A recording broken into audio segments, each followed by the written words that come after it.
I really love my full-size wired Apple keyboard. It's the A1243, but the keys have gone a little bit yellow. The plastic just over time gets yellower, and here it is shown in comparison to my full-size Magic keyboard, which is nice and white.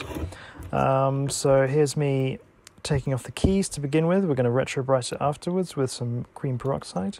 What you want to do is you get between the key, get between the plastic top and the bottom plastic spring, which is the thing you see on the left-hand side. The key's already taken off. You pull that off, and that's it. The keys are off. Some of the bigger keys are a little bit trickier because they have metal bars inside. Whatever you do, don't yank the metal bars off from the wrong side. This is the wrong side for this key, but I'm showing you the metal bar just inside there. You can just see it to the grey thing in there, and the red is just showing what the metal bar looks like inside. And it's also seated in two hooks that are attached to the bottom. Whatever you do, don't pull those off because you're never getting those back on. Okay, and here I am taking it off from the correct side. And if you take it off like this, again, getting between the plastic spring inside and the keycap, you'll be able to pull it off like a hinge. It'll come off really easily. You can hear it click, pull it off, and then just lift it off like a hinge, like so. Okay, giving the keyboard a bit of a dust out. Make sure you've got all the keys when you take it off. Some are a little bit trickier than others, but most are okay once you know the principles. Giving them a wash, and this is me giving it a wash with one hand. Okay, so for the retro brighting, you want to put it all into a piece of cling film. Here is the cream peroxide that I used. It's extremely cheap. Got it for £1.70 in the UK, and you should be able to do the same as of this date. This is the amount of cream peroxide that I used.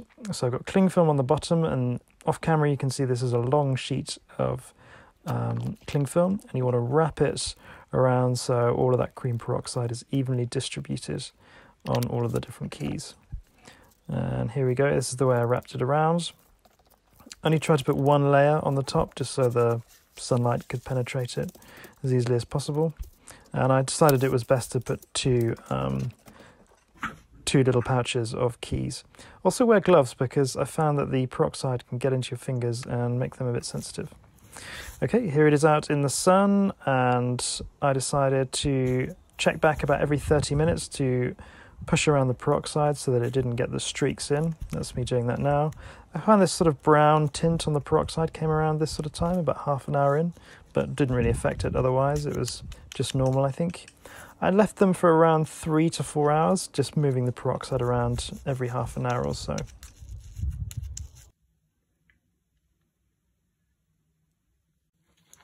Here it is afterwards. Cleared the peroxide off. Do make sure you get all this off because it is tricky to get off. Here's the little window that I thought may be discoloured on the caps lock key, but as you see later on, it was absolutely fine, no discoloration. You still get that green light. Just reassembly now. And reassembling the ones with the metal bars, here's the enter key. What you want to do is just slide it so it seats into the hooks. And you should be able to just push it down.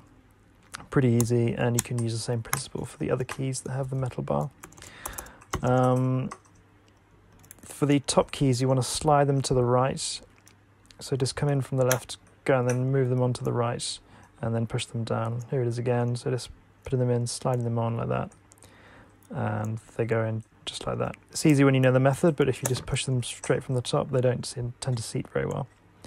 And there it is, complete. You can already see it's much brighter than it was before, much lighter, and no issue with the caps lock key either. That's just the same green as it was before. And here it is. The result I think is pretty good. The Magic keyboard is obviously a little bit brighter, but I think it always was when it was made that way from new. But obviously this is much improved, and I think how it looked originally.